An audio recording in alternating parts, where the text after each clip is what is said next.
이제 또 시작할까요? 아까 시간에 말씀을 드린 거는 이제 우리 몸에 살고 있는 진짜 의사들이 어떠한 일들을 하는가에 대해서 이제 우리가 거꾸로 눈치를 채보는 방법에 대해서 이제 이야기를 드린 거예요. 그래서 우리 몸에 진짜 의사가 있다는 것을 일단은 내 몸의 의사,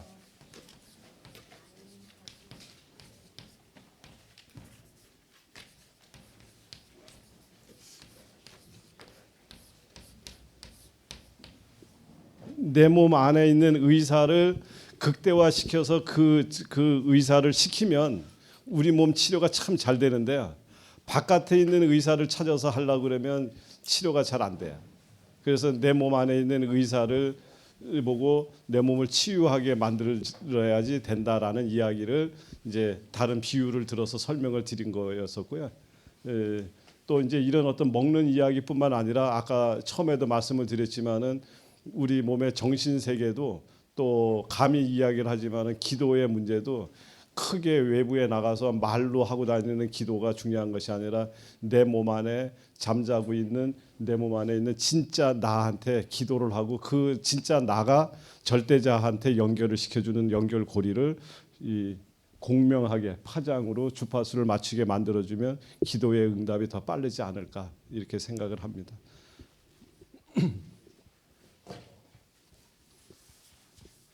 자연을 쳐다보고서 배우는 방법, 이해를 하는 방법이 또 몇몇 가지가 있어요. 뭐냐면 식물이 어디서 자랐느냐를 보고서 우리가 눈치채 보는 방법이 있습니다. 그러니까 예를 들어서 알로에 아시잖아요. 알로에는 주로 어디서 자랄까요? 사막이나 이제 물이 없는 지역에서 자라잖아요. 알로에가 물이 없는 사막에서 자라려 그러면 제일 먼저 배워야 되는 기술이 뭘까요? 물을 저장하는 기술. 예. 물을 저장하는 기술을 배워야지 돼요. 그리고 그 지역은 춥습니까? 덥습니까? 덥죠. 그러니까 자기 몸을 어떻게 할 줄 알아야 돼요? 차갑게 만들 줄 알아야 되죠.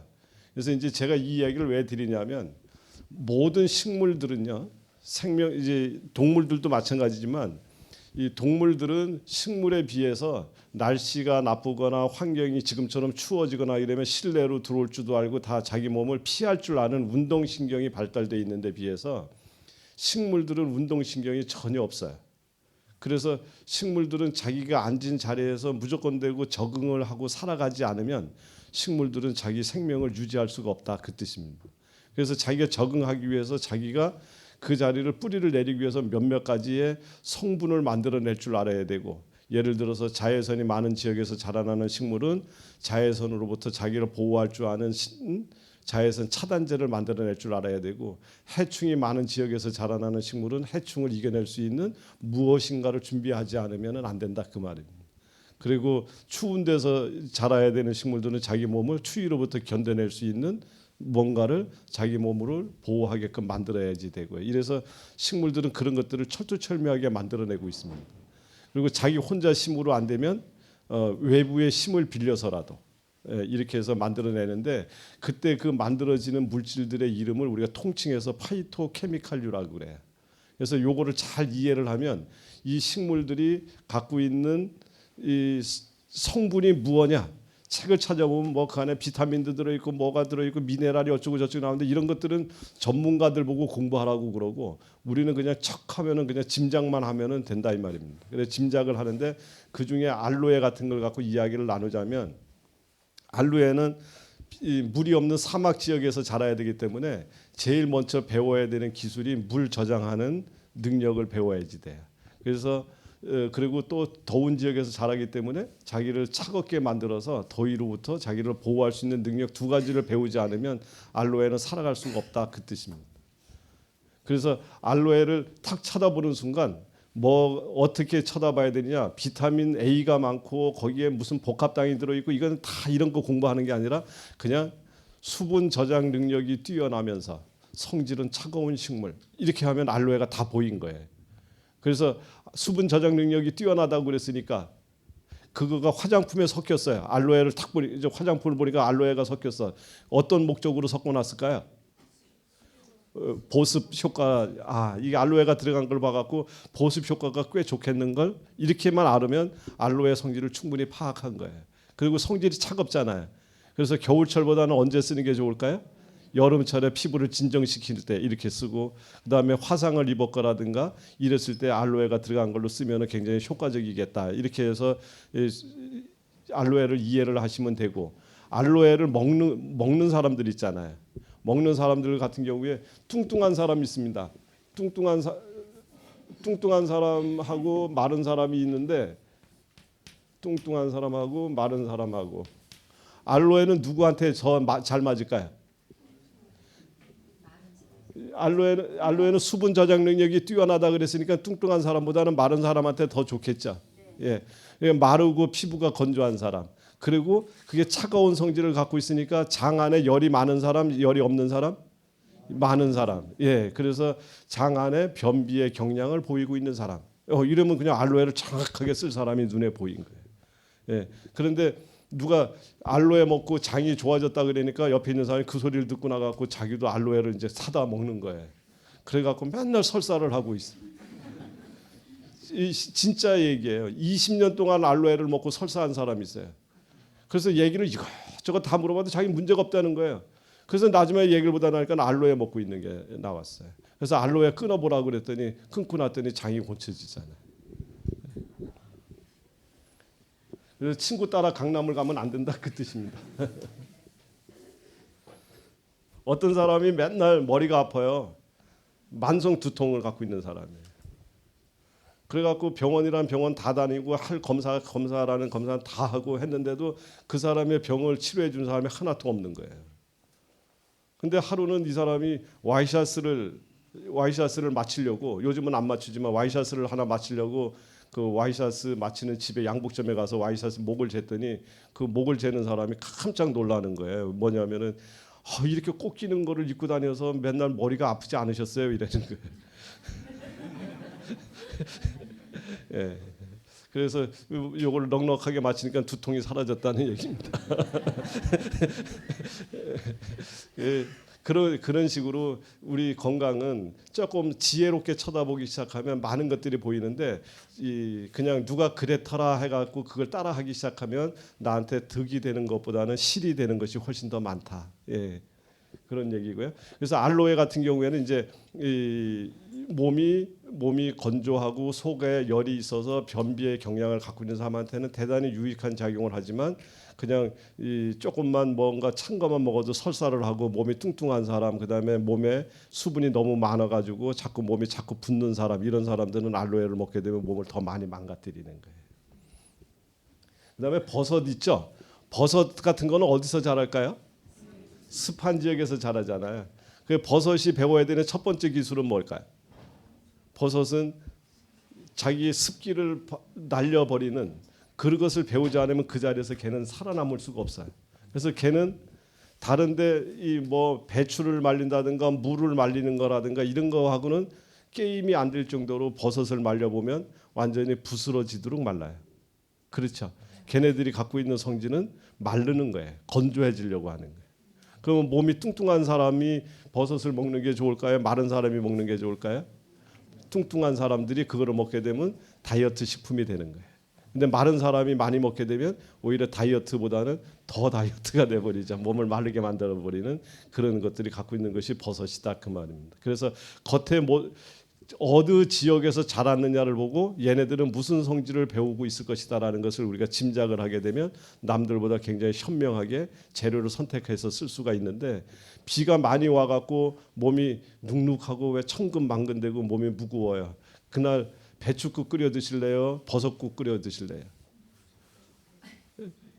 버섯국, 그렇죠? 버섯은 몸을 건조하게 만든다 그랬잖아요. 그러니까 오늘은 축축한 날이고 이러니까 그런 날은 몸을 건조하게 만들기 위해서 버섯 요리가 훨씬 더 효과적으로 우리 몸을 균형 있게 만들어 준다 그 뜻입니다. 이제 몸의 수분 정도가 아니라 소변이 시원하게 안 나가. 그리고 땀이 안 나. 그냥 몸에 땀 좀 쫙 뺐으면 좋겠는데 자꾸 몸이 붓고 그다음에 소변도 시원하게 이게 볼 수가 없어요. 그러면 약을 찾으러 가긴 가야 되겠는데, 약을 찾으러 물가로 가실래요? 아니면은 그 건조한 밭으로 가실래요? 물 빼는 기술들은 누가 갖고 있을까요? 물 빼는 기술은 누가 배웠을까? 그렇죠. 물 빼는 기술은 물에 사는 애들이 배웠죠.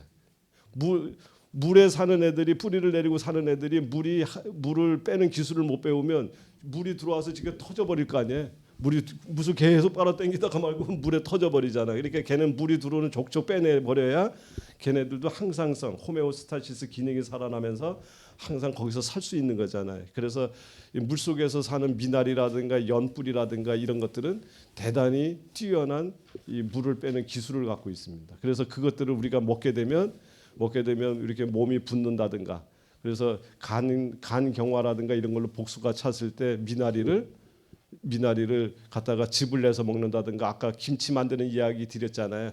김치 만들 때 물김치 재료에 이 미나리를 집어넣게 되면 그거는 간 경화 환자의 아주 엄청나게 좋은 명약으로 약이 바뀌는, 김치가 아니라 약으로 바뀌는 순간이 되는 거다, 그 뜻입니다. 그리고 남자들 이제 중년이 넘으면은 전립선 소변이 시원하지 않고 자꾸 자주 매롭고 소변을 봐도 본 것 같지 않고 이러는 사람들 같은 경우에 연뿌리는 대단히 좋은 치료약이 되는. 그래서 이거는 책을 찾아보고 아는 것이 아니라 얘가 어디서 살았느냐만 탁 보고서도 눈치를 챌 줄 아는 방법을, 자연을 보면 이렇게 재밌는 것들이 많이 있습니다. 인류가 제일 먼저 개발한 약 중에 아스피린이라는 약이 있어요. 아스피린 아시죠? 아스피린은 어디서 만드는 약이냐면 미루나무 있잖아요. 우리 미루나무 수양 버드나무요. 버드나무에서 아스피린을 뽑아낸 거예요. 그러니까 옛날 이 약을 만들 때 우리 인류가 최초로 만든 양약이에요. 그런데 이 약을 만들 때 그 사람들이 쳐다보니까 가축들이 지 몸만 컨디션만 나쁘면 가갖고 버드나무를 가서 뜯어먹고서 몸을 회복한단 말이죠. 그러니까 저 버드나무 안에 뭔가가 중요한 성분이 들어있나 보다 하고서 가서 추출을 해갖고 찾아보니까 이에서 만든 약이 아스피린입니다. 버드나무는 제가 우스갯소리 한번 드리면은, 버드나무는 주로 물가에 많이 살잖아요. 버드나무는 암컷일까요? 수컷일까요? 너무 어려운가요?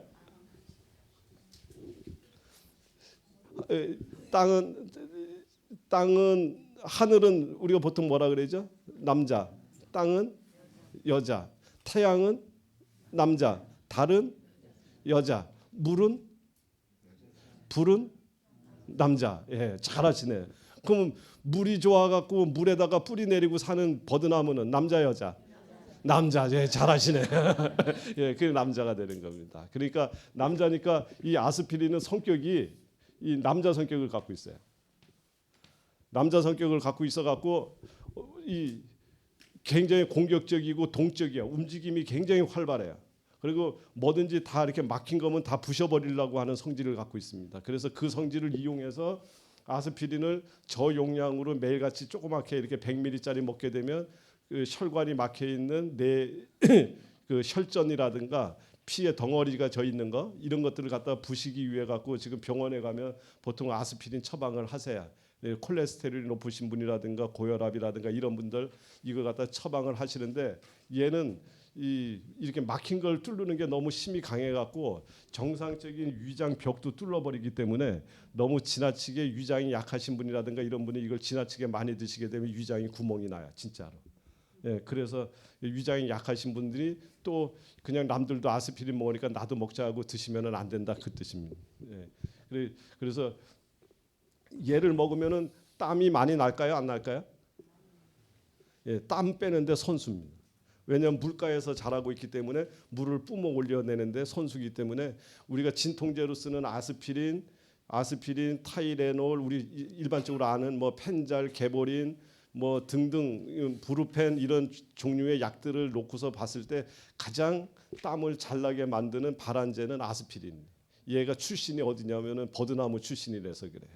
그래서 이렇게 자연을 쳐다보면 제가 무슨 성질을 가졌거니 하는 것들이 눈에 보인다, 그 뜻입니다. 그래서 자연을 쳐다보고 아는 방법이 있고요. 어디서 태어났느냐를 보고 아는 방법이 있고요. 그다음에 생긴 거를 보고 아는 게 있어요.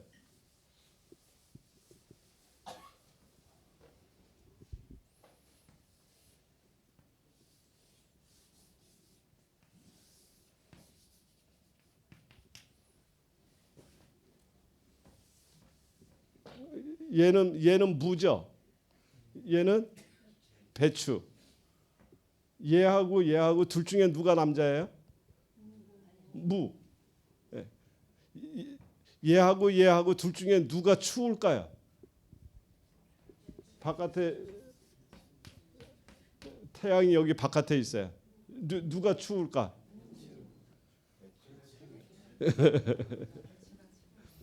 바깥에 지금처럼 추운 날 바깥에 나갔다가 들어왔더니 춥잖아요. 난로가로 막 모여가는 사람이 있고 난로를 본숭만숭하는 사람이 있어요. 누가 추운 사람이에요? 난로 쪽으로 온 사람이 추운 사람이죠. 태양 쪽으로 자기 몸을 드러냈잖아요. 누가 추워요? 배추가 추운 겁니다. 이제 이렇게 생각하는 거예요. 얘는 몸이 추워서 햇빛을 보러 나온 거고요. 얘는 몸이 안 추워서 햇빛을 본숭만숭하는 거예요. 그래서 얘는 성질이 온하다 그러면 얘는 냉해. 얘가 여자 같은 성격을 갖고 있다면 얘는 남자 같은 성격을 갖고 있어요. 얘가 동적이라면 얘는 정적이에요. 얘가 에너지적이라면 얘는 물질적이에요.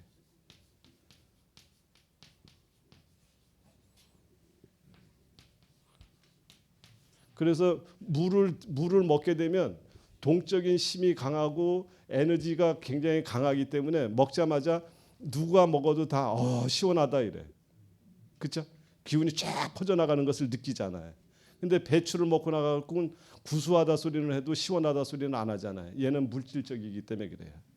그래서 여기 계신 분들은 생선회를 안 드시잖아요. 그래서 잘은 모르시겠지만 남들 드시는 건 본 적은 있으시잖아요. 그 생선회를 드실 때 드시는 분들 쳐다보면 배추에다가 생선회를 깔아요? 아니면 무채에다가 깔아요? 무채. 예. 그건 왜 그러냐면 생선회의 차가운 성질을 배추로는 감당을 못하니까 무채가 가서 감당을 해주는 거예요. 무채가 동적인 힘과 따뜻한 힘으로 무채를 생선회의 차가운 성질을 얘가 가서 중화를 시켜주고 있는 중이다 그 뜻입니다. 근데 이걸 갖다가 영양학자들은 무 속에 들어있는 디아스타제가 들어가서 소화를 시키고 어쩌고 저쩌고 얘기했는데 우리는 그런 건 알 필요 없잖아요. 그냥 척 보면 그냥 이렇게 짐작만 해도 되잖아요. 그렇죠? 예. 바깥에 나와 있는 햇빛을 보는 애들이라도 이렇게 빼쭉하게 자라나는 식물이 있어요. 얘하고 누가 남자일까요? 빼죽한 애가. 얘하고 누가 열이 많을까요? 빼죽한 애가. 얘는 햇빛을 적게 봐도 되기 때문에 자기 몸을 줄여놓은 거예요. 우리 대한민국 사람들은 인삼이 열이 많다는 거 다 아시잖아요. 인삼이 왜 열이 많으냐? 가만히 생각해 보면은 햇빛을 한 번도 본 적이 없이 자랐는데 다 가려놨잖아요. 그럼 어찌 생각하면 열이 없어야 되는 거 같은 느낌이 있잖아요, 그렇죠? 근데 그게 아니고 얼마나 열이 많으면 햇빛을 가려놨을까 이렇게 생각하라는 거예요. 그래서 겉모습을 보고 숨어 있는 모습을 눈치챌 줄 아는 능력을 키워야 지혜의 눈이 떠지기 시작한다.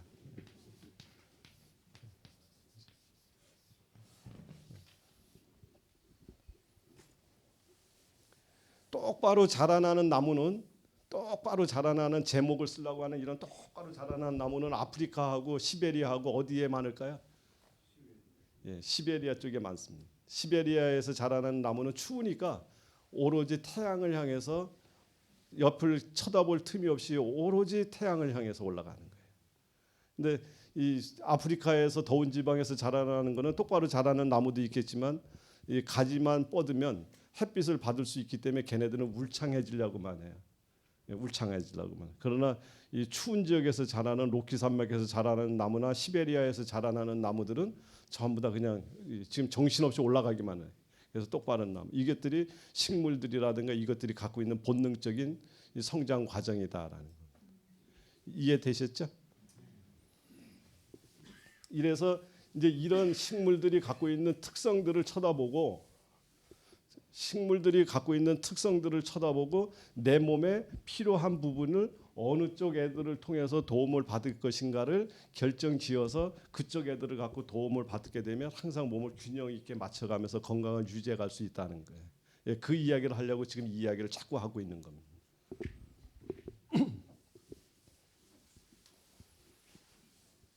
또 하나 그 여름철에 아까 케일 얘기 드렸잖아요. 케일 자라나는 거 다 보셨죠? 케일 이파리가 커요, 적어요? 커. 이만큼 하잖아요. 여름에 주로 많이 자라죠? 그러면 케일은 냉할까요? 뜨거울까요?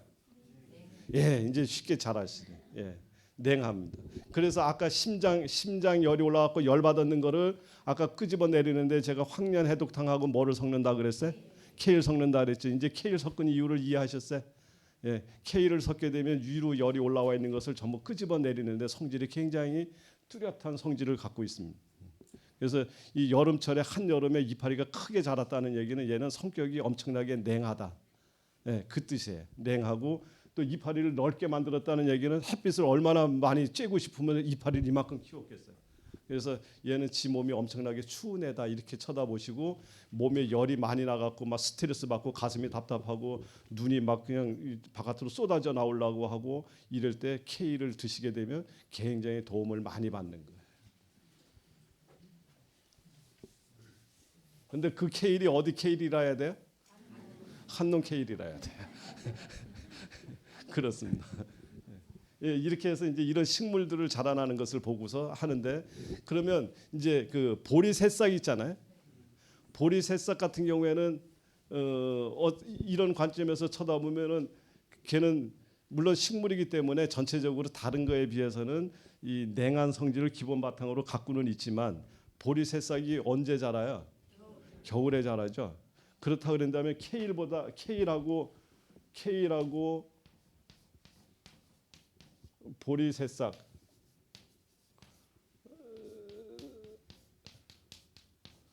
새싹하고 이렇게 비교를 하면 누가 남자일까요? 보리 새싹. 누가 따뜻할까요? 보리 새싹. 예. 이제 구분 잘하시네. 예, 보리 새싹입니다. 보리 새싹은 한겨울에 자라나잖아요. 한겨울에. 그래서 굉장한 힘을 갖고 있어요. 보리 새싹은 이 얘기가 조금 다른 이야기 같지만 이 세상에는요 크게 두 가지 힘이 존재합니다. 두 가지 힘이 존재하는데 무슨 힘이냐면 눈에 보이지는 않지만 하나는 에너지가 막 자라나는 펼침의 방향으로 자라가는 원심력이라고 하는 힘이 존재를 하고요. 하나는 계속 안으로 모여드는 구심력이라고 하는 힘, 이렇게 모여드는 힘 해서 하나는 팽창을 해가지고 가는 힘이 하나 존재하고 하나는 응축해 들어오는 힘이 존재하고 이 두 가지가 항상 존재를 해요. 그래서 이것이 균형을 맞춰서 항상 세상을 컨트롤을 하는데 봄철에 같은 날씨가 20도씨예요. 20도씨의 온도라고 따지면 봄철에 20도씨면 집안에 있고 싶어요? 나가고 싶어요? 나가고 싶죠. 가을철에 돼서 20도씨가 되면 집으로 들어가고 싶죠. 예, 이 봄철이 되면 여름철이 되면 펼침의 기운이 너무나 세기 때문에 바깥으로 나와서 생명력이 활발하게 움직이는 계절이라서 바깥으로 나오고 싶어요. 그런데 가을이 되고 겨울이 되면 응축의 힘이 강하게 작용이 되기 때문에 똑같은 온도 20도씨라도 실내에 들어오고 싶고 몸이 응축된다 이러죠. 예, 이렇게 두 가지 힘이 항상 존재를 합니다. 근데 우리 몸에 병이 들었다는 얘기는 뭐냐면 이 어떤 부분적인 부분에 지나치게 응축된 부분이 생겨난 거예요. 이 응축돼 갖고 여기가 콱 해갖고 여기에는 생명 활동이 잘 안 움직여. 그러면 여기에 병이 생겨나는 거예요. 예, 병이 생겨나. 그럼 요거를 풀어내야 될 거 아니에요.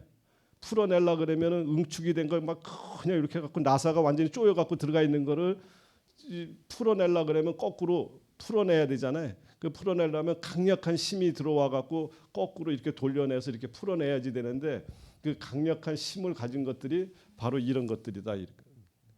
얘는 힘이 엄청나게 세요. 그 겨울철 한겨울에 응축되는 힘을 갖다가 뚫고서 살아나온 애 아니에요. 누가 전에 저기 가을에 좀 늦은 가을인데 요만한 화분에다가 그 저기 씨를 뿌렸어요. 근데 금방 추위가 왔어요. 근데 그걸 갖다 놓고 우리 저 약국에 온 손님이랑 농담을 하는데 파가 생각이 있으면 안 나올 거고 생각이 없으면 저거 나올 텐데 저거 어떻게 하지 이러더라고요. 근데 그 말이 지금 기억이 나는데 이 추워지면 생명체는 다 움츠러지기 때문에 나왔다도 다 죽잖아요. 근데 얘는 어떻게 됐어요? 얘는 살아났네. 그래 힘이 얼마나 세네. 우리 몸에 응축돼 있는 걸 풀어내는데 얘만한 애가 없어요. 정말 약 중에 약입니다. 암이 걸렸는 사람들을 이걸로 뭐 우리 쉽게 얘기해서 몸을 범벅을 한다라고 생각을 하고 보리새싹을 열심히 먹였어요. 그랬더니 암이 치료가 되고 암이 살아나는 거예요. 비타민 C가 비타민 C 답을 먼저 말씀드렸네. 보리새싹이 한 겨울을 견뎌내면서 자연으로부터 뭔가의 힘을 쫙 빨아당겨 가지고 자기를 키웠잖아요. 아까 물질을 만들어내고 끌어당기는 데는 무슨 맛이 작용한다 그랬어요? 제일 먼저 신맛이죠. 예, 신맛을 통해서 자연으로부터 에너지를 쫙 끌어당겨서 자기를 물질로 바꿔야 그 겨울에도 자기가 자라날 거 아니에요. 보리새싹은 사과의 60배가 넘는 비타민 C가 들어 있습니다. 사과의 60배. 장난이 아닙니다. 우리가 지금 만나고 있는 주변의 것들 어떤 것보다도 가장 많은 비타민 C가 함유되어 있고 항산화 물질, 우리 몸을 노화하는 걸 방지하고 그다음에 한겨울을 뚫고 올라오는 그 힘을 갖고 있는 게 보리새싹이에요. 그래서 보리새싹 하나만 드셔도 웬만한 건강은 다 지켜집니다. 한농 마을에서 만들었는 그 보리새싹을 이제 저희 NTF 약국에서들 많이들 사용하고 아주 요긴하게 치료용으로 쓰는데요. 이거 아니면 암을 치료할 수가 없어요. 이거 아니면 남치성 질환을 치료를 할 약이 없어요. 현대의학에서 제 아무리 좋은 약이고 제 아무리 갖다 놔도 이거를 능가할 약은 없습니다. 이게 한농에서 생산되는 거예요. 이게 보리새싹이 갖는 힘입니다. 콜라겐이라고 얘기 들어보셨어요? 콜라겐이라는 것이 이제 우리 몸을 구성하고 있는 피부서부터 시작해서 관절이라든가 뭐 눈 안에 눈동자라든가 모든 하여간 연결 조직에 약 70%가 전부 콜라겐으로 연결되어 있습니다. 근데 이제 나이를 먹다 나면 이 콜라겐이 자꾸 줄어들어요. 콜라겐이 자꾸 줄어들어 갖고 수분도 저장도 못 하고 그다음에 관절도 삐그덕삐그덕하고 그래 여기저기가 병들이 나기 시작하는데 그게 전부 콜라겐 부족에서 찾아오는 거예요. 콜라겐이 충분하게 들어가면 이 글루코사민 들어보셨죠? 글루코사민도 콜라겐으로부터 만들어지는 거예요. 그렇기 때문에 콜라겐이 그렇게 매우 중요한데 콜라겐이 만들어질 때는 누가 없으면은 누구의 힘에 의해서 만들어지냐면 비타민 C에 의해서 만들어집니다. 비타민 C에 의해서 만들어지는데 비타민 C가 가장 많은 게 보리새싹이라 그랬잖아요. 그래서 보리새싹을 많이 먹게 되면 우리 몸 안에 연결 조직, 이 피부도 탱탱해지고 피부의 보습 능력도 좋아지고 피부 이 관절이라든가 이런 데도 엄청나게 도움이 많이 되는데 특히 암 환자들이 여기 암덩어리가 이만큼 커졌잖아요. 이게 암덩어리가 이렇게 커져 있으면 이 암들이 여기서 활동하다가요 바깥에 나가서 돌아다녀. 우리 몸을 막 돌아다니다가 또 저녁 때 되면 집으로 들어와. 또 나갔다가 들어와. 들락날락해요. 그런데 다 검사를 했더니 암덩어리가 하나 발견됐잖아요. 그러니까 수술을 해서 이걸 없애버렸어. 없애를 버리면은 이 암덩어리가 바깥에 나갔다가 들어올 자리를 잃어버렸잖아요. 그러면 여기다가 뿌리를 내리고 씩 하고 여기서 자라나면 이게 전이가 됐다 이러는 거예요. 이런 것들을 처음에 몰랐을 때는 병원에서도 암이 딱 발견되면 바로 가서 수술을 해버렸어요. 잘라버리면 되는 줄 알고. 그랬더니 이제 속설애들 지금 많이들 알고 계시잖아요. 암은 수술하면 바로 퍼져서 죽는다더라. 이런 얘기 많이 하는 이유가 그 당시에 이게 암덩어리가 바깥에 나갔다가 들어왔다 한다는 사실을 몰랐을 때 그냥 잘라버렸기 때문에 그래요. 근데 지금은 웬만하면 잘 안 자릅니다. 안 자르고 얘네들이 이렇게 줄이고 면역요법을 써가지고 뭐 여러 가지 방법을 총동원해갖고 이걸 하는데 그래도 이 치료율이 떨어지는 것이 이 암 치료잖아요. 근데 이 암 치료에 가장 효과적인 게 뭐냐면 보리새싹. 보리새싹을 꾸준히 먹게 되면 아까 비타민 C의 도움 받아가지고 콜라겐이 합성이 많이 되게 되면 요 세포가 이렇게 탄탄해져요. 그러면 여기 얘를 갖다 제거를 해놔도 암세포가 돌아다니다가 뿌리를 내릴 자리를 아무리 찾아도 뿌리 내릴 자리를 못 찾아요. 못 찾아서 지네들끼리 방황하는 사이에 우리 몸에 있는 백혈구가 돌아다니면서 얘네들을 다 제거를 해갖고 결국은 우리가 이길 수 있는 여건을 만들어주는 것이 이 작용이에요. 그러니까 보리새싹 매우 중요하잖아요, 그렇죠? 그래서 사실은 여기 계시는지는 모르지만 보리새싹 만드신 분한테 제가 정말로 절이라도 하고 싶어요.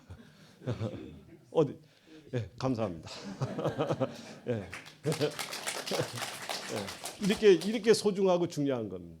근데 이런 것들을 우리가 조금만 알으면 우리 주변에 있는 것들이 다 약인데, 약이고 너무나 요긴하게 쓰일 수 있는데 이런 것들을 모르니까 이 약이 될 것들을 못 찾고서 우리가 죽는 거예요. 그러니까 지금 이 순간에도 자기가 선택한 것 때문에 사는 사람도 있고 자기가 선택한 것 때문에 죽는 사람도 있습니다. 그러니까 이 선택이라는 것은 너무나 중요하죠. 예, 중요한데 우리 그 주변에 있는 음식이라든가 이런 것들을 통해서 치료를 할 수만 있다면 너무 좋잖아요.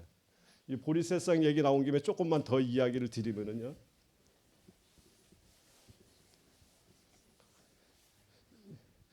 이게 제가 또 이야기 잘못되는지 모르겠습니다.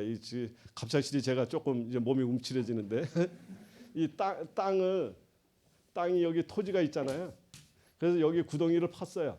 구덩이를 파면 여기 온도 재고 여기 온도 재고 여기 온도 재고 여기 온도를 재면 온도가 유난히 떨어지는 자리가 나와요.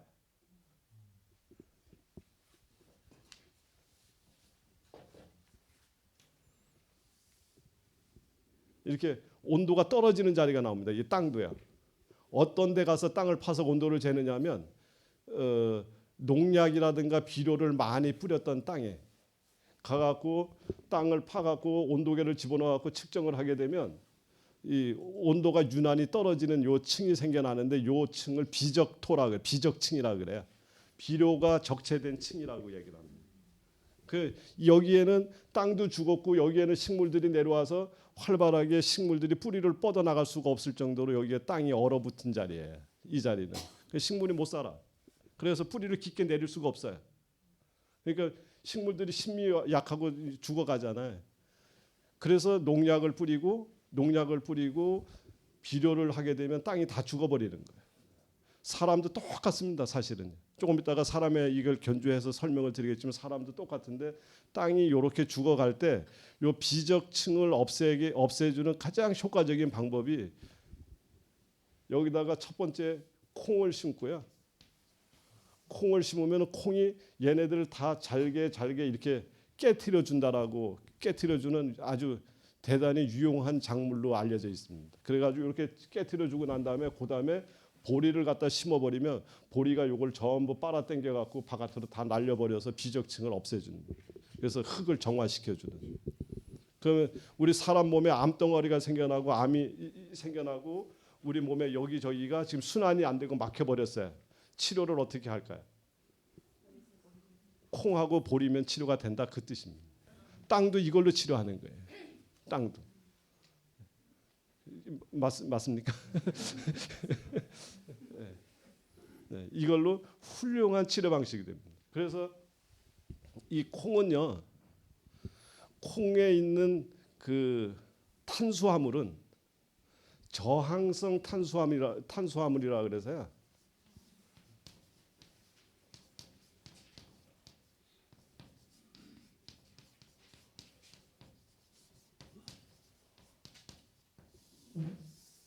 저항성 탄수화물이라 그래서 우리가 먹으면 장에서 흡수를 못해요. 이 장에서 웬만하면 흡수를 잘 못해.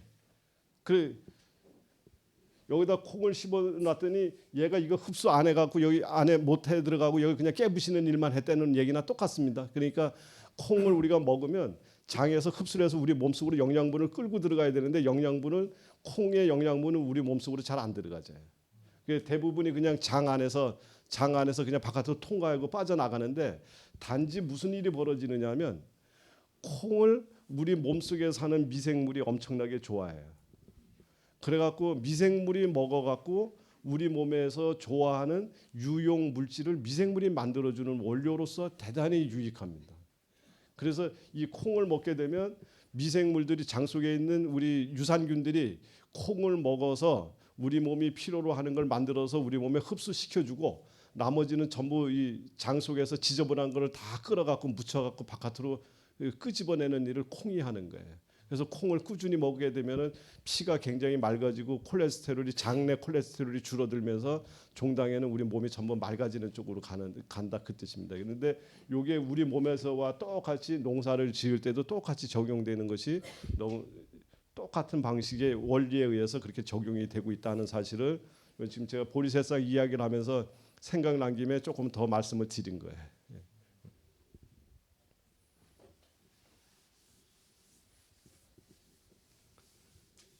이렇게 음식물로 병을 치료한다는 말이 이제 믿어지기 시작하시죠? 예, 음식물로 병을 치료를 해야지 됩니다. 약으로는 치료를 절대 할 수가 없어요. 그래서 이제 이런 식으로 식물이 어느 곳에 자랐느냐, 어떤 형태로 자랐느냐를 보고서 알아맞히는 방법도 있고, 뭐 이거 외에도 또 방법은 여러 가지가 있습니다. 어느 계절에 태어났느냐, 어느 계절에 여름철에 잘 자라나는 식물이냐, 겨울철에 자란 거냐, 가을이냐, 봄이냐에 따라서도 전부 다 성격이 다 틀리게 나오는데 이제 그것만 갖고 설명하려고 해도 또 시간이 많이 가야지 되니까 하여간 이런 식으로 식물들도 제각기 각자의 자라나는 환경과 자라나는 시기와 이런 거에 따라서 성격을 달리하고 있다라는 것 정도만 일단 이해를 하시면 될 것 같고요. 한 가지 더 말씀드리면은 밤에 피어나는 꽃하고 낮에 피어나는 꽃하고 누가 몸이 따뜻할까요? 밤에 피어나는 거. 예. 그리고 누가 밤에 피어나는 꽃하고 낮에 피어나는 꽃하고 향기는 누가 더 멀리 갈까요? 예? 밤에 피어나는 건 추운데 피어났잖아요. 성격이 굉장히 남자일 거 아니에요. 그렇죠? 동적인 힘이 강하죠. 그래서 밤에 피어나는 것은 향기가 천리 만리안까지 가는 멀리 가는 거예요. 그리고 밤에 피어나는 그 달맞이꽃 같은 경우는 성격이 따뜻해서 성질이 따뜻해서 우리 혈액순환제로 그래서 관절이 약하신 분이라든가 생리통이 심한 사람이라든가 이런 사람들한테 굉장히 요긴하게 쓸 수 있는 것들이다. 그래서 그게 어느 시기에 피어났고 하는 것만 보고서도 대략 짐작하는데 전혀 무리가 없다 하는 거예요.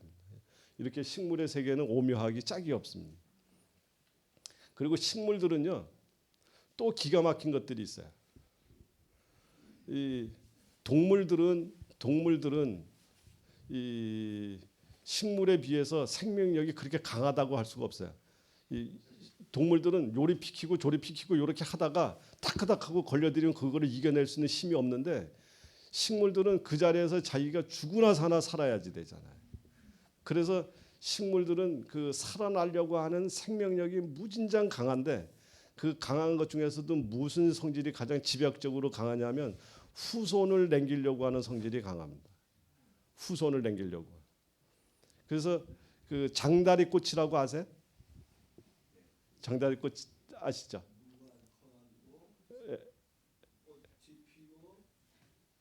예. 예. 무를 이제 쉽게 얘기하면은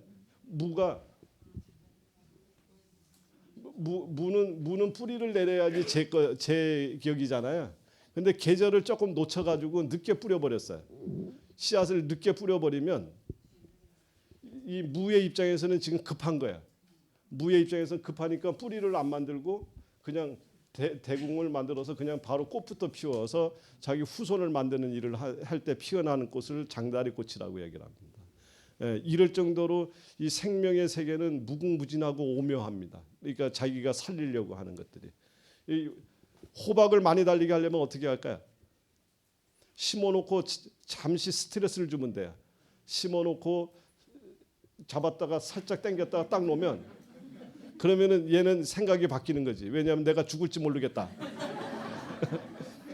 그렇죠? 그러니까 열어야 되잖아요. 제가 기가 막힌 얘기를 들었어요. 뭐냐면 이 은행나무를요. 은행나무에 은행을 많이 달리게 하려고 그 충주에 그 임업 시험 연구소가 있거든요. 거기에 소장님으로 계시는 분이 여기다가 톱을 갖고 다닌다는 거예요. 톱을 갖고 다니면서 나무에다가 이렇게 한 줄씩만 긋고 다닌대요. 이렇게 살짝만 긋고 다니면은 은행이 엄청 많이 달린대요. 왜냐하면은 그 나무가 스트레스를 받은 거예요. 이게 잘못하면 내가 죽을지 모른다고 생각하고 또 후손을 남겨야 되니까 이 열매를. 예. 이게 식물의 세계입니다. 그런데 요즘에 우리가 먹는 종자에는요, 콩도 그렇고 유전자 콩이라고 다 아시잖아요, 그죠? 우리가 먹는 대부분의 음식들에는 싹을 낼 수 없는 애들, 다시 얘기하면 씨앗으로서의 본성을 잃은 애들이 너무 많아. 씨앗이라는 거의 본성은 뭐냐면 후손을 남길 수 있는 힘을 갖고 있는 애들이. 그렇죠? 씨앗의 정의가 그잖아요. 후손을 볼 줄 아는 애들이잖아요. 생명을 탄생시킬 수 있는 힘을 갖고 있는 것. 이게 씨앗이란 말이죠. 그런데 생명을 탄생시킬 수 없는 씨앗들이 너무 많다 그 말이에요. 그게 우리 식탁을 지금 올라오고 있는 거예요. 그러니까 그거를 먹고서 우리 병을 고칠 수 있겠는가 하는 거예요. 절대 못 고칩니다. 예, 그런 것들이 지금 우리 식탁을 위협하고 있는 거죠. 대한민국 사람들은 한동안한테 절을 하루에 2번씩 해야 돼. 아침에 한 번, 저녁에 한 번. 그렇죠. 정말입니다. 이 내용 알면 해야죠. 3번 해야 돼. 3번 진짜. 아침, 점심, 저녁. 예, 이거 하셔야 돼요. 지금 엄청나게 지금 우리 식탁이 위협이 되고 이제 앞으로는 먹을 것은 넘쳐나는데 진짜 먹을 수 있는 건 한 개도 없는 시절로 지금 아주 엄청나게 가까이 와 있습니다. 근데 이렇게 해서 생겨난 병을 어떻게 약으로 고친다고요? 음식이 아니면 절대 고칠 수가 없어요. 올바로 자라나는 음식이 아니면 절대적으로 고칠 수가 없다. 식물은 또 얼마나 오묘한지 또 하나 더 말씀드려 볼까요? 이 무 있잖아요. 이 무가 있고 무를 잘라놨는 무말랭이가 있어요. 얘하고 둘 중에 누가 항암력이 높을까요? 얘가 당연히 항암력이 훨씬 더 높아집니다. 이게 뭐냐면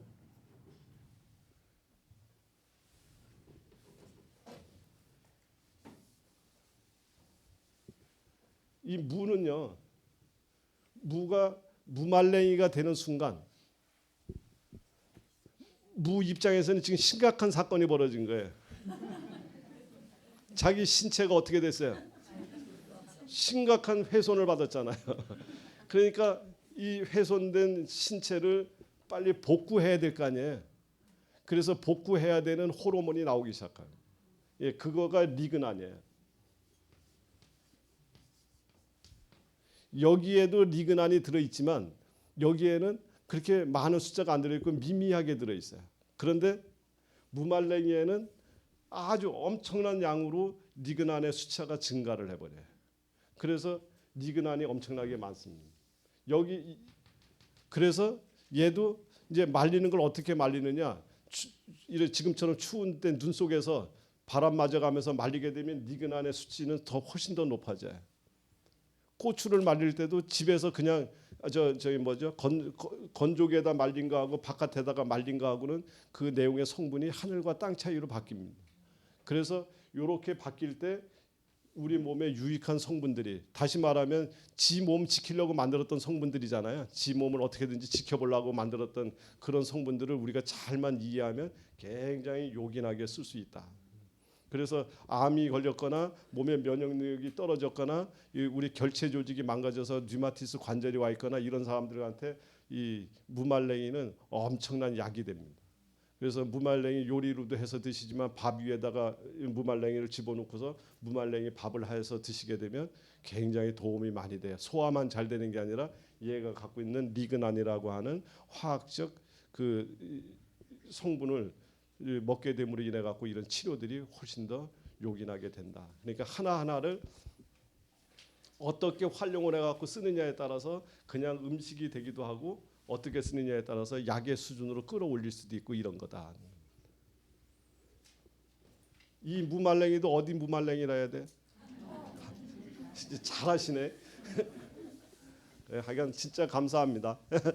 너무 좋은 것들을 많이 만들어 주셔가지고 그래서 한농에서 생산하는 그런 대부분의 제품들이 전부 약으로 사용될 수가 있는데요. 이런 겁니다. 이제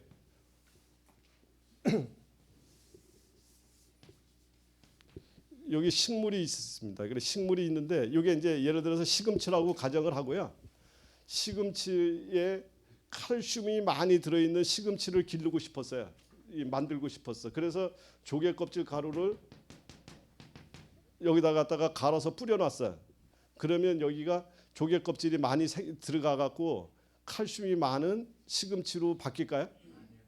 네, 아니라고 강력하게 대답을 해주셨습니다. 예, 그렇지가 않습니다. 그렇죠? 얘네들이 이 안으로 들어가려고 그러면 아까 말씀드렸죠. 모든 생명체는 문을 열지 못하면 못 들어가는 거예요. 문을 열어야 들어가는 거예요. 근데 아무나한테 문 안 열어주잖아요. 인천공항에 여권 없이 나갈 수도 없고 들어올 수도 없잖아요. 아무리 대한민국 사람이라고 인정이 되더라도 그게 없으면 들락날락이 안 되잖아요. 마찬가지로 우리 생명체의 어떤 외부의 물질이 들어갈 때는 반드시 들어갈 수 있는 여건을 만들지 않는 한 여기를 집어넣어 주지 않습니다. 소똥 만져보셨어요? 소똥 많이 만지셨어요? 근데 소똥 만지시고 나면 손에 독이 오르나요? 소똥은 안 오르죠. 근데 사람 똥 만져보셨죠? 사람 똥 만지면 독이 오르죠. 예, 그거는 왜 그러냐면 사람 똥은 내 뱃속에 있는 똥과 똑같은 거기 때문에 우리 여기 손에 있는 문에서 문을 그냥 열어줘 버린 거예요. 그래서 똥독이 올라버린 거예요. 그런데 소똥을 만지면 우리 여기에 있는 문지기가 완전히 이거는 적군이잖아요. 내가 생전 처음 보는 애잖아요. 그러니까 문을 절대 안 열어주기 때문에 똥독이 안 올라. 예. 이 이야기는 뭐냐면 우리 몸은 수도 없는 문이 열고 닫음에 의해서 모든 것이 이루어져 있다는 얘기를 제가 강조를 드리려고 하는 거예요. 요거는 보이는 문, 보이지 않는 문. 아까 보이지 않는 문은 뭘로 열으라 그랬어요? 용서와 기도로 열으라 그랬잖아요. 마음의 문은. 예. 그다음에 보이는 우리 육체에 달려 있는 문은 우리 몸이 좋아하는 형태로 만들어 주지 않으면 절대적으로 문을 안 열어줘요. 그래서 여기를 얘가 요리로 흡수해서 들어가게 만들려고 그러면 이 바깥에서 여건을 만들어 주는 애가 하나 있어야 돼. 걔가 누구냐면 미생물이에요. 미생물들이 여기에 뿌려준 조개 껍질 가루를 먹어갖고 바깥에다가 이쁘게 코팅을 해주면 그때서야 얘가 문을 열어서 이리로 집어넣어줍니다. 그런데 일반 농사법에서는 여기다가 뭐를 뿌려버렸어요? 농약을 뿌렸잖아요. 농약을 뿌려서 이 미생물을 다 사라지게 만들었기 때문에 얘네들이 들어가지를 못해. 여길 들어가게 만든 농법을 갖고 있는 데는 어디예요? 예, 유일무이하게 한농밖에 없는 거예요. 그래서 우리나라 국민들이 이거를 알으면 하루에 3번씩 밥 먹을 때마다 절해야 된다는 얘기입니다. 무리한 얘기가 아니고요. 이거는 우리 국민들이 정말 알아야 될 거예요. 그래서 여기에 미네랄들이 이런 것들이 흡수돼서 들어가져야 돼. 들어가지고 여기 입장에서도 이파리 입장에서도 외부에서 적들이 막 쳐들어올 거 아니에요. 이렇게 적들이 쳐들어오면 지가 지 몸을 못 지키잖아요. 그러니까 얘 적들과 싸워서 이길 수 있는 애들을 여기다 또 갖다가 포진을 시켜놔야 되잖아요. 그 포진을 시켜놓기 위해서 나를 좋아하는 애들이 먹기 좋아하는 물질을 얘네들이 계속해서 여기다 만들어서 뱉어놔요. 그래서 뱉어놓으면 나를 지켜줄 애들이 이거 와서 먹이 먹고 외부 애들이 오는 거랑 싸워서 얘네들을 못 들어오게 여기서 막아줘 버린다 그 말이죠. 그래서 얘네들이 먹고 뱉어놓는 물질이 다시 이 식물 속으로 들어가서 서로 공생의 원리에 의해서 여기에 영양이 아주 풍부한 새로운 농산물이 탄생이 되는 겁니다. 이해되셨죠? 예, 이게 한농에서 나오는 이 식품인 거예요. 이 농산물인 거예요. 그래서 한농이 다른 거랑 차별화를 해도 분명히 된다라는 이야기를 강조하는 겁니다.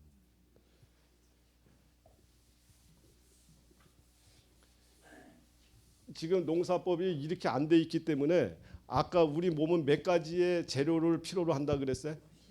90가지의 재료를 필요로 하는데 90가지의 재료를 우리가 먹는 식탁에서 해결할 수 없는 이유가 바로 저 이유입니다. 우리가 먹는 농산물이 90가지를 충족할 수가 없어요. 거기에다 소금까지도 엉터리 소금을 갖다 우리 식탁을 점령하게 만들었잖아요. 그렇기 때문에 모든 병에 노출이 돼 버렸던 거고, 그래서 이제부터는 소금도 천일염으로 먹고 그다음에 올바로 농사를 져서 충분한 이런 미네랄이 들어있는 그런 것들을 먹어야 우리가 90가지를 엄마 양수 수준으로 만들어가면서 몸을 건강하게 지켜나갈 수 있다. 그래야 이 소위 얘기해서 질병의 마침표를 찍을 수 있다, 그 뜻입니다.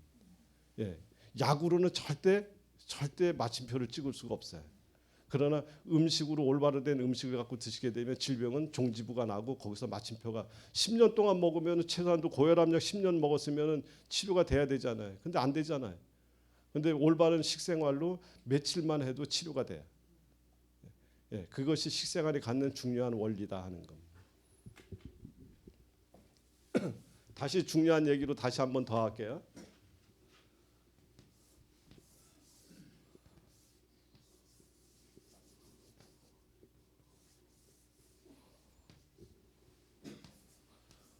우리가 사람이 음식을 먹으면요, 뒤에 보이시나요? 음식을 먹으면 위에서 들어와서 얘가 북적북적대고 소화가 돼서 이렇게 장으로 들어가면, 이렇게 장으로 내려가면 장에서는 이걸 전부 흡수를 해서 간으로 끌고 들어가요. 간으로 끌고 들어가서 간에서는 이걸 다시 깨끗하게 만들어서 우리 여기 각각 세포, 각각 집마다 배달을 해. 그래 배달을 하고 여기서는 요걸 갖고 영양분을 다 만들어서 먹고, 찌꺼기는 다시 간한테 돌려주면 간은 요거를 받아갖고 1차 해독을 해갖고 다시 콩팥을 통해 갖고 여기다 주면 콩팥에서는 요거를 받아갖고 다시 해독해서 쓸 거 다시 쓰고 나머지 건 바깥으로 빼버리는 것이 우리가 먹은 음식이 흘러가는 경로예요. 이해되셨죠? 그리고서 여기서 흡수가 되고 나머지 찌꺼기는 돌아서 이렇게 해서 빠져나갑니다. 이게 요거 그대로예요. 이렇게 돌아서 빠져나가요. 그렇다 그런다면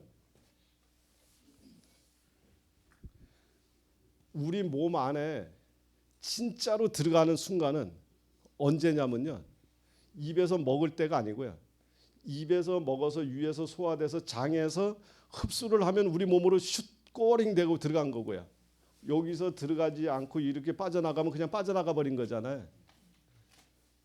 인천공항과 같은 검문소를 만들려면 어디다 만들까요? 입에다가 만들겠어요? 위에다 만들겠어요? 장에다 만들겠어요? 장에다 만들겠죠. 장은 인천공항과 같은데 장을 통과하면 우리 몸으로 들어가요. 장을 통과하지 않으면 바깥으로 빠져나가는 겁니다. 우리 몸의 75%의 면역 기능이 전부 장에 모여 있어요. 미사일도 장에 와 있고요, 기관단총도 장에 와 있고, 모든 우리 몸을 지키고 있는 모든 기능들이 장에 총 직결되어 있습니다. 그래서 장에서 올바로 여기서 우리 몸을 통과를 시켜주면 우리 몸이 건강해지는 거예요. 그런데 장에서 이거를 아무나 막 받아주면, 인천공항에서 아무나 여권도 없는 사람들을 막 받아주면 우리나라가 혼란에 빠지듯이 여기가 무너지면 우리 몸은 다 무너지는 겁니다. 너무나 중요해요. 여기가 지켜져야 돼. 여기가. 그래서 75%가 여기에 직결돼 있다. 요거 이해하셨죠? 이해 못하셨으면 또 얘기를 드려야 돼. 여기가 너무 중요한 거예요. 그 이제 여기를 이제 다시 한번 이제 띄어내서 다시 그림을 그릴게요.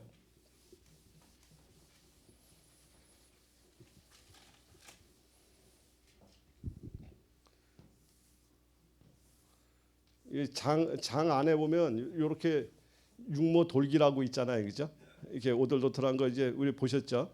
그 육모 돌기가 있는데 요 바깥에는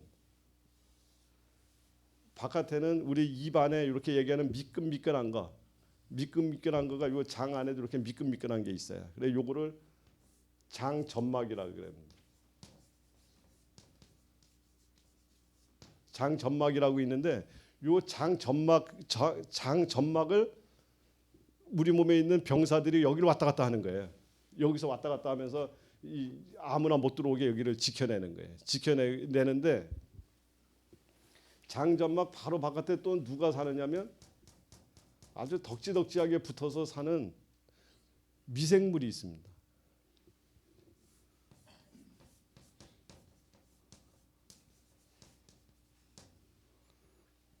우리 몸 안에 몸을 이루고 있는 세포는 60조. 근데 우리 몸에 살고 있는 미생물은 100조예요. 100조. 그러면 우리 몸이 내 몸이에요? 미생물 몸이에요? 미생물이 주인이죠.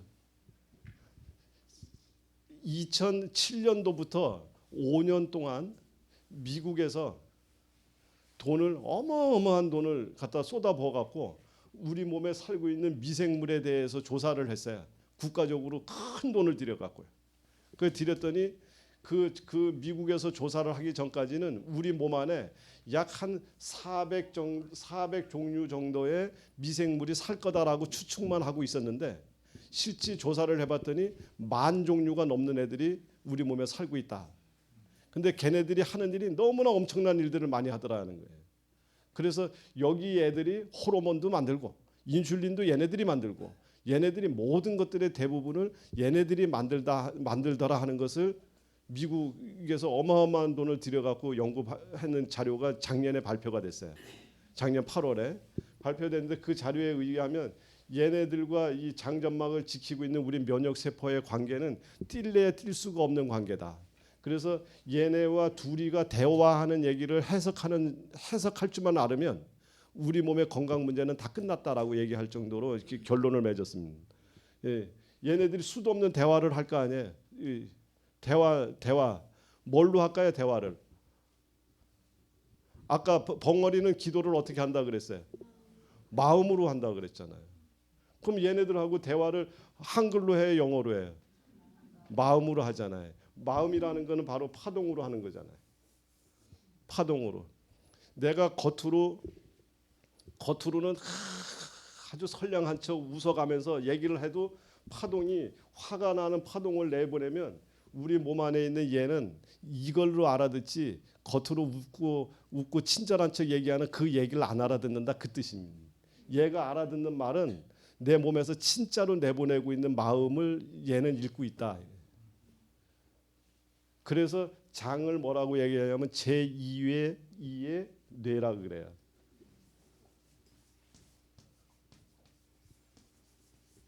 머리가 엄청나게 똑똑하죠. 장은.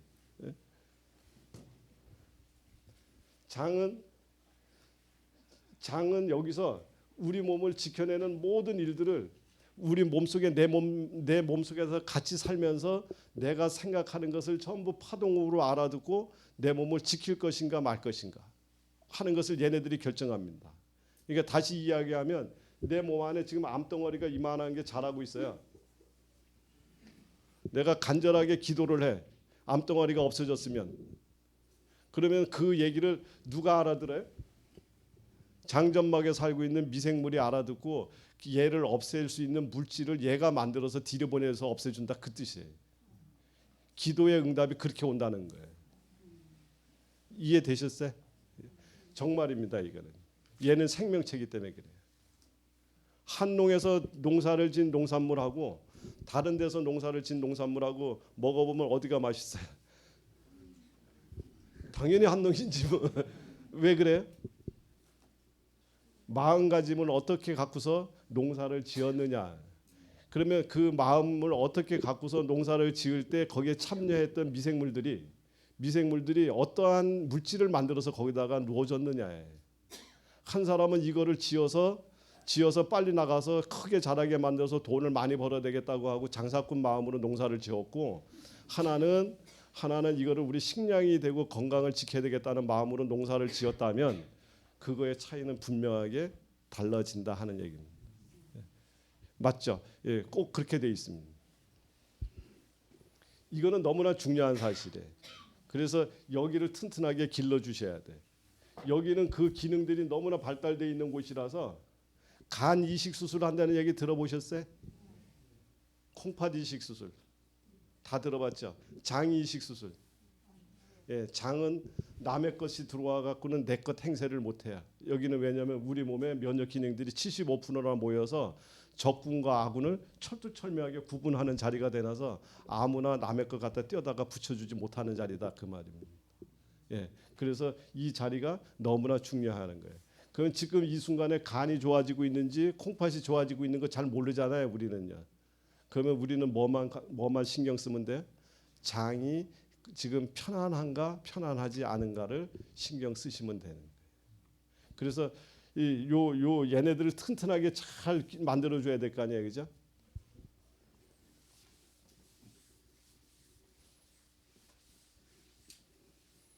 이런 미생물을 이야기할 때는 세 가지 관점에서 우리가 이해를 할 수가 있어요. 이 하나는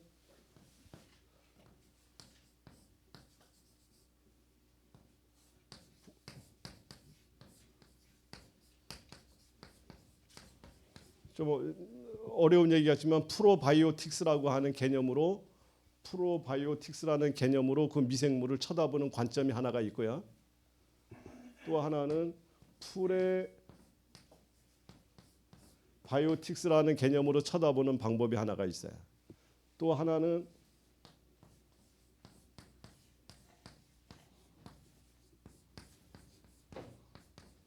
바이오제닉스라는 개념으로 쳐다보는 개념이 하나 있습니다. 이 개념의 차이는 뭐냐면 장을 튼튼하게 만들기 위해서 프로바이오틱스 힘이 센 유산균을 직접적으로 거기 갖다가 공급을 해서 장 안에 유산균을 튼튼하게 만들어 주겠다고 하는 접근 방식에 유산균을 직접 집어넣겠다는 거예요. 그런데 이 유산균이 이 안에 엄청나게 이렇게 백조나 되는 게 있다 그랬잖아요.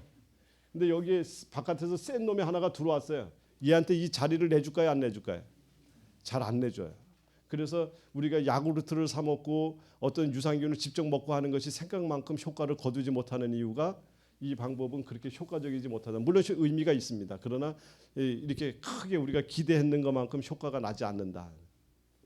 프레바이오틱스라는 건 뭐냐면 우리 몸 안에 살고 있는 유산균들이 좋아하는 먹이를 집중적으로 공급을 해주겠다는 생각이에요. 그래서 우리 몸 안에 사는 애들을 잘 키워갖고 튼튼하게 만들어 보겠다. 슈퍼 미생물을 만들어 버리겠다라고 해서 먹이를 공급해주는 방법입니다. 요거는 매우 효과적이다. 바이오제닉스라는 방법은 얘네들이 만들어 놓는 생산 물질을 아예 만들어서 얘네들이 뭐 잘 살든 못 살든 그냥 우리가 직접적으로 물질을 그냥 만들어서 넣어주겠다. 이게 이 개념이 바이오제닉스의 개념이에요. 근데 우리가 먹는 식품들은 프로바이오틱스, 프레바이오틱스, 바이오제닉스의 개념을 세 가지를 다 어우르고 있는 식품들이 참 많잖아요. 된장에 유산균도 살지, 유산균이 좋아했던 먹이도 살지, 지네들이 먹으면서 뱉어놨는 바이오제닉스도 살죠. 다 있잖아요. 청국장, 여태까지 얘기했던 김치, 청국장, 간장, 전부 다 그런 것들은 이 세 가지를 다 아우르고 있는 개념이기 때문에 그런 것들은 우리 몸을 치료하는데 훌륭한 치료제로 선택되어질 수 있다 하는 겁니다. 예, 매우 중요한 치료제들입니다. 그래서 이런 것들이 중요한데 그 중에 프레바이오틱스 개념이 가장 좋은 걸로 효과적인 걸로 실험상으로 나타나 있고 거기를 키워주는데 가장 효과적인 것이 아까 조청에다 뭐 섞으라고요? 바나나 삶은 데다 조청 섞어서 이렇게 드셨을 때 요 프레바이오틱스의 훌륭한 먹이가 된다 그 뜻이에요. 그래서 그것들이 굉장히 우리 몸의 원기를 회복시켜주고 장을 정상화시켜주는데 도움이 되고요. 그래서 노인분들이 설사를 하거나 장이 약해갖고 기운이 떨어져 있으신 분이라든가 애들 학교 가라고 밥 먹으라면 신경질 예민하게 부리면서 잘 안 먹고 그 배 아프다고 하는 애들 이런 애들 같은 경우에 아까 조청에다가 바나나 섞어서 주게 되면 굉장히 굉장한 효과를 많이 보세요. 그러니까 참조로 그렇게 해서 이해를 하시고 이 개념이 너무 중요하다는 거예요. 여기까지 이해되셨죠? 이제 한 가지 더 중요한 개념의 이야기 하나만 더 드리게 되면 제가 오늘 준비해 갖고 왔는 것이 이제 거진 끝이 나가려고 그럽니다. 이제 또 한 가지 중요한 개념이 우리가 건강을 이야기하는데 효소라는 개념을 꼭 이해를 하셔야지 돼요. 예, 지금까지 처음에 이야기 드렸던 거는 우리 몸에 진짜 의사가 있다. 그렇죠? 진짜 의사를 접근을 해 들어가는 방법에 대해서 이야기를 드렸고, 그다음에 조금 전에 설명드렸는 거는 우리랑 더불어서 살고 있는 미생물의 중요성에 대해서 설명을 드렸고, 그거 그래서 농산물도 기를 때 미생물 농법이 매우 중요하다는 얘기, 그다음에 우리 몸 안에서 장의 중요성이 그래서 중요하다는 얘기 이렇게 곁들여서 드린 거고요. 그다음에 이제 끝으로 효소에 대한 이야기를 드리면, 이 효소라고 하는 건 요즘 하도 많이들 효소해서 많이들 들었지만 효소에 대해서 정의를 정확히 하기가 쉽지 않잖아요, 그렇죠? 이 효소는 사실은 정확히 얘기를 하면 생명의 본질에, 이 집을 지으려고 여기다가 나무도 갖다 놓고 벽돌도 갖다 놓고 모든 것을 다 갖다 놨어요. 근데 일꾼이 목수가 없으면 일을 못 하잖아요. 효소는 일꾼 목수와 같은 것을 효소라고 그래. 다시 이야기를 하면 우리 몸에 탄수화물, 지방, 단백질 이런 것들을 내가 음식을 통해서 많이 이렇게 아무리 먹어놔도 이거를 가지고 들어가서 머리카락을 만들고 호르몬을 만들고 침을 만들고 손톱을 만들고 우리 몸의 모든 것들을 만들어내는 것들을 누가 하느냐면 효소가 하는 거예요. 집을 지을 때 집을 지어놓고 유리를 끼고 저 옆에 벽지를 바르고 다 이게 사람마다 일하는 일꾼들이 다 틀리잖아요. 우리 몸의 일꾼들도 수많은 일꾼들이 한 8천 종류의 일꾼들이 살아요. 얘네들이. 그래서 이 중에서 심장을 위해서 일을 하는 애가 먼저 떨어지면 심장병이 오는 거고, 관절을 위해서 일을 하는 애가 먼저 떨어지면 관절에 병이 찾아오는 거예요. 그래서 이 효소의 개념은 너무나 중요한데, 이 효소를 크게 우리는 세 가지로 분류를 합니다. 하나는 소화시키는 데 관여하는 효소가 있어서 이거를 소화효소라 그러고요. 우리 몸에 여러 가지 물질을 만들어내고 신진대사를 하는 대사효소. 그다음에 바깥에서 음식을 통해서 들어오는 음식효소. 이렇게 크게 세 가지로 우리가 관점을 가지고서 쳐다볼 수가 있어요. 이해를 할 수가 있는데, 이 중에 소화효소와 대사효소는 우리 몸 안에서 일어나는 거고, 요거는 바깥에서 우리 몸에 공급을 받는 거예요. 근데 중요한 거는 뭐냐면 이 소화효소와 대사효소는 태어날 때부터 죽을 때까지 써야지 될 개수가 정해져 있다는데 이게 문제가 있어요. 태어나서부터 죽을 때까지 우리 몸에서 쓸 수 있는 숫자가 한계가 딱 정해져 있다 이 말이죠. 그래서 쌀독에서 쌀이 다 퍼지면 이제 쌀이 떨어지면 끝이 나듯이 우리 몸 안에 있는 효소가 다 사용되어지는 순번대로 병이 나기 시작하다가 완전히 없어지면 그날이 무슨 날이요? 그날이 이제 떠나는 날이잖아요. 졸업하는 날이잖아요. 그러니까 이 효소를 굉장히 아껴 써야지 되는 거죠. 젊었을 때는 밥을 2그릇, 3그릇을 다 먹어도 소화를 다 시키고 또 배가 고팠는데, 나이를 먹으면 반 공기를 먹어도 소화를 못 시키잖아요. 이거는 몸 안에 소화 효소가 떨어져 가기 때문에 그러는 거예요. 그래서 이제는 이 효소를 이제부터는 절대적으로 아껴 쓰거나, 아니면은 내 거는 조금 남겨놓고 외부에서 좀 열심히 갔다가 이렇게 빌려서 쓰거나 하는 이 두 가지 방법을 선택하지 않으면 절대적으로 안 된다. 예, 이해되셨죠?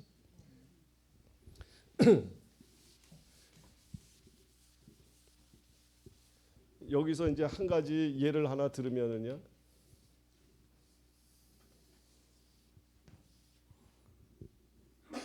음식, 요게 위에요. 요 위 밑에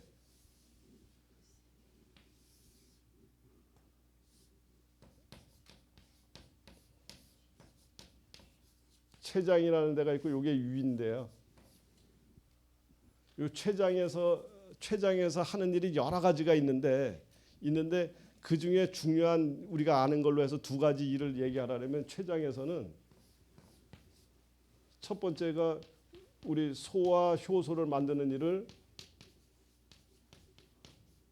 췌장에서 해야. 그다음에 또 췌장에서 하는 일 중요한 일 하나 있는데 또 뭘까요? 예. 아, 원래 다른 데 같으면 이렇게 맞히면 이렇게 어려운 문제 맞히면 막 박수 치는데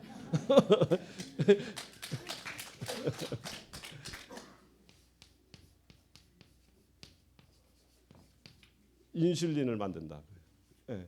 췌장에서 이렇게. 그런데 췌장에서 소화효소와 인슐린을 만드는데 소화효소는 뭐를 하는 거냐면 내가 먹은 음식을 막 부셔서 소화시키는 거예요. 우리 몸에 쓸 수 있게끔 만들어주는 일을 소화효소가 해요.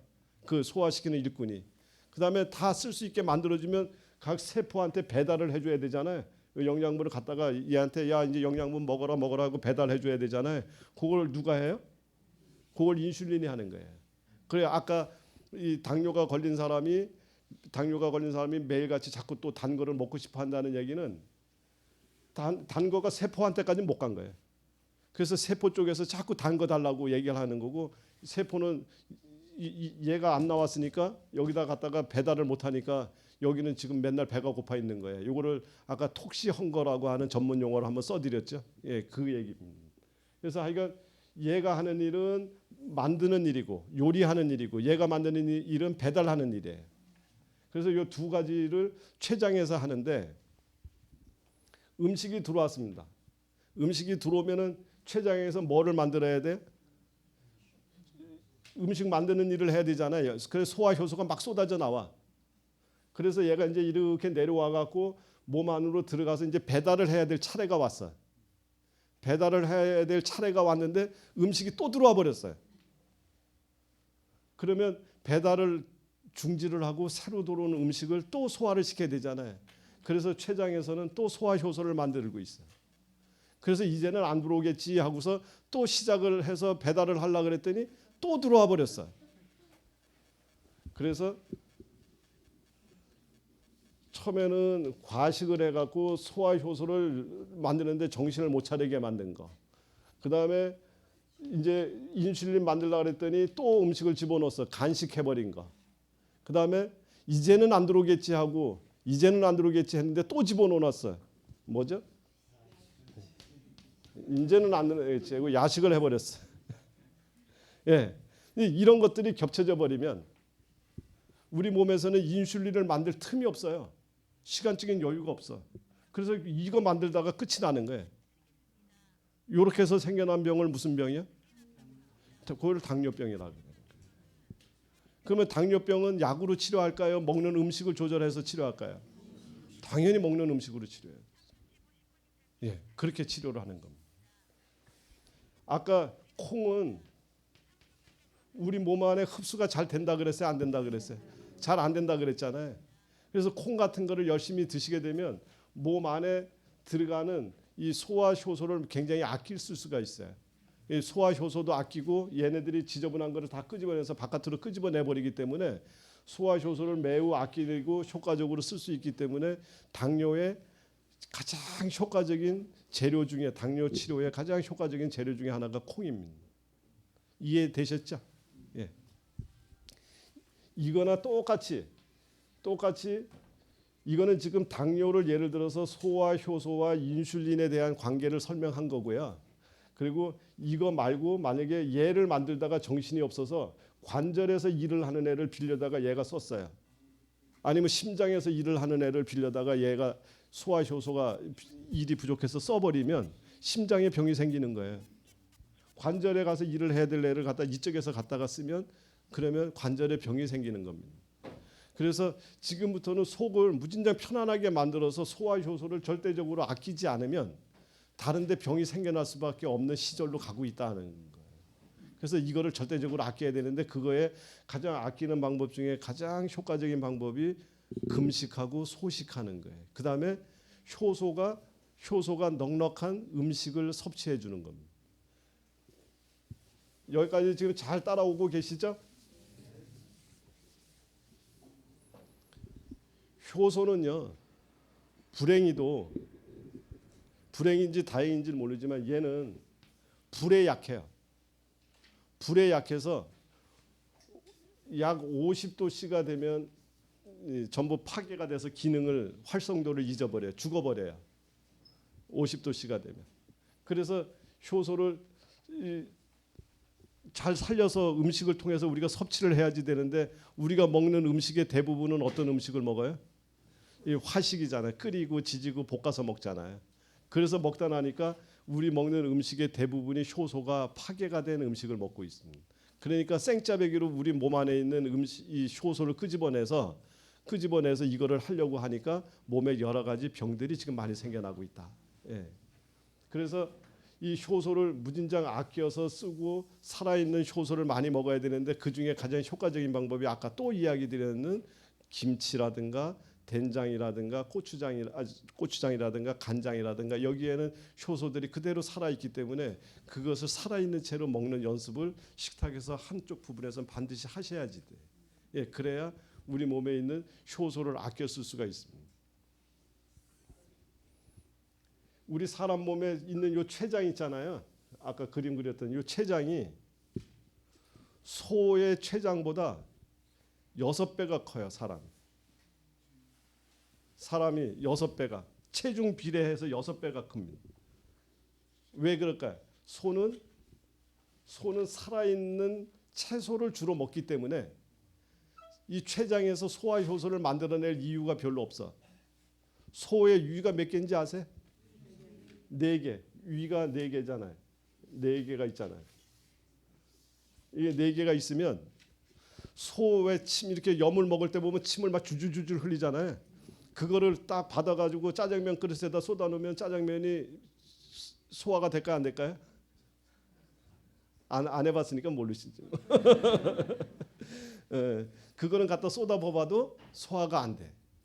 왜 그러냐면 소의 침에는 소화 효소가 없어요. 왜냐하면 걔네들은 맨날 먹는 그 식물에서 갖고 오는 효소를 자기네가 숙성만 시켜서 써먹기만 하면 되니까 그래서 췌장에서 소화 효소를 만들어야 될 이유가 별로 없기 때문에 췌장의 크기가 조그매요. 근데 사람은 먹는 게 전부 다 끓이고 지지고 볶아서 먹기 때문에 입안에서 천적으로 침에서 소화 효소를 섞어서 내보내주지 않으면 소화가 안 되잖아요. 그래서 이 소화 효소를 엄청나게 만들어야 되기 때문에 췌장이 엄청나게 커요. 이 동물들 중에서 가장 큽니다. 사람. 그래서 소화 효소를 어떻게든지 아껴 써야지 되는데 요즘에 약국에 가끔 보면요. 처방전 없이 고혈압약 사러 오고요. 처방전 없이 협심증 약 사러 들어오는 그리고 당뇨약 좀 달라고 오시는 사람들이 있어요. 중년 아주머니들이. 그럼 그거 어디에 쓰려고요? 처방전 받아오셔야 되는데 이러면 한다는 소리가 뭐냐면 우리 집 강아지 주려고 그런다. 집에서 기르는 애완동물들이 사용하고 있는 그 혈압약, 당뇨약 이런 약들의 사용 비율이 지금 사람이 사용하는 거에 못지않게 엄청난 양으로 지금 증가가 돼 있습니다. 왜 그러냐? 옛날에 강아지들은 우리 소에게는 똥개들은 바깥에서 돌아다니면서 지가 풀도 뜯어먹고 사람 똥을 집어먹었잖아요. 그거는 왜 그랬냐면 사람 똥에서 나왔는 효소, 그 다음에 풀을 통해서 살아있는 생명체에서 들어오는 효소 이거를 집어먹으면서 자기 몸의 컨디션을 조절을 했었습니다. 근데 지금은 뭐를 먹여요? 전부 다 사람이나 똑같이 사료 먹이고 지지고 볶고 끓인 거 먹이잖아요. 그러니까 걔네들 몸에 병이 나타나기 시작하는 겁니다. 무슨 병이? 사람병이 나타나는 거예요. 여기서 결론을 말씀을 드리면 사람처럼 먹으면 사람병이 생기고요. 미국 사람처럼 먹으면 미국 사람 병이 생기는 거예요. 이게 결론이에요.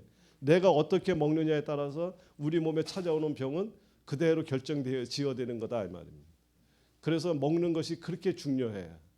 그래서 효소가 풍부한 음식들을 드셔야지 되는데 예를 들어서 요만한 새싹이 있고요. 이만하게 다 자란 완숙한 싹이 있어요. 이파리가 있어요. 누가 효소가 많을까요? 예, 작은 게 맞겠죠. 우리 젊은 사람들은 밥을 이만큼 먹어도 소화시킬 수 있는 소화 효소가 있는데 나이 먹은 사람은 소화를 못 시킨다고 했듯이 얘네들은 효소가 적은 거일수록 많이 들어 있습니다. 씨앗에 많이 들어 있고 그다음에 새싹에 많이 들어 있어요. 그래서 가급적이면 씨앗류와 새싹류, 아까 보리새싹과 같은 거 이런 데는 엄청난 효소들이 많이 들어 있는 효소 덩어리가 되는 겁니다. 그래서 이런 식물들의 세계는 이렇게 끊임없이 뭐 지금 예를 다 못 들어드렸지만 끊임없이 식물들은 자기네들이 살기 위해서 자기 몸에 효소도 만들고 필요한 물질을 만들어서 자기를 지키기도 하고 이런 여러 가지 생명력을 갖고 있는데 이것들을 우리가 잘만 활용하면 우리 몸에 필요한 것들을 응용해서 쓰게 되면 우리 몸의 질병을 다 치료할 수 있는 훌륭한 재료로 쓸 수 있다. 예. 이 중에 지금 우리 한농에서 생산해줘 갖고 쓰면서 임상에서 가장 아주 뚜렷한 효과를 보고 있는 것들이 뭐냐면은요.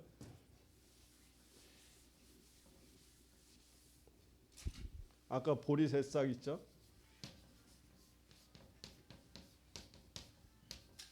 그다음에 시리마라고 해갖고 우리가 이제 부르는 건데 민들레 있습니다. 밟아도 죽지 않는 애들이잖아요. 그렇죠? 얼마나 생명력이 강해요. 그다음에 이제 지령이도 좋습니다. 근데 민들레 쓰고 있고요. 그다음에 이런 것들은 이 훌륭한 치료의 재료들로 쓰이는 것들이에요. 그래서 지금 많은 사람들을 치료해서 임상을 무진장 많이 갖고 있는 재료들입니다. 그러니까 이 무청 쓰이고 있고 케일 쓰이고 있고 신선초 쓰이고 있고 또 모로헤이아 아시죠? 예, 대청이라고 하는 거 모로헤이아 쓰고 있고 그다음에 솔잎 쓰고 있고요. 그다음에 대청, 솔잎, 모로헤이아. 그다음에 이제 그 혼합 제재로 지금 나와 있지만은 이 돼지 감자,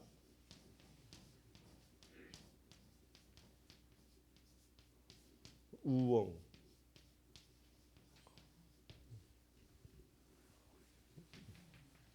이런 등등은 정말로 없어서는 안 될 아주 소중한 제품들입니다.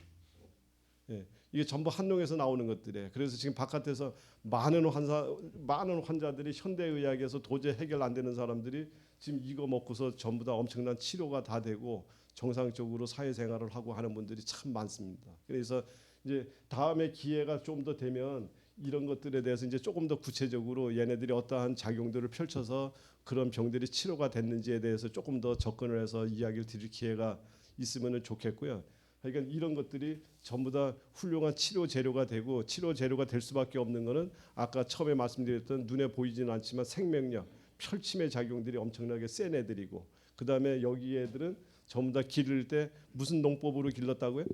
미생물 유기농법으로 길렀기 때문에 충분한 미생물들에 의해서 여러 가지 우리가 필요로 하는 물질들이 잘 만들어져서 그 안에 농축돼서 들어가 있기 때문에 우리 몸을 균형 있게 지켜줄 수 있는 그런 물질이 많이 들어가 있다는 거예요.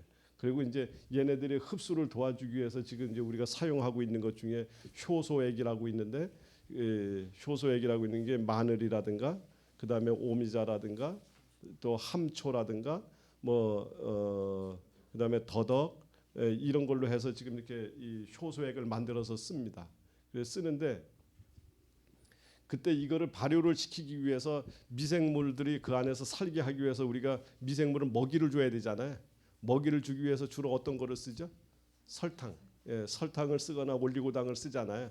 그래서 쓰는데 그때 들어가 있는 설탕은 거기에서 숙성 과정을 거쳐서 발효가 되면서 얘네들이 미생물이 먹어서 뱉어놓고 하면서 첫 번째 그 단당류라고 얘기하는 당뇨의 원인이 된다고 하는 그런 것들이 전부 다 내용들이 바뀌어서 무엇으로 바뀌냐면 복합당으로 바뀌어요.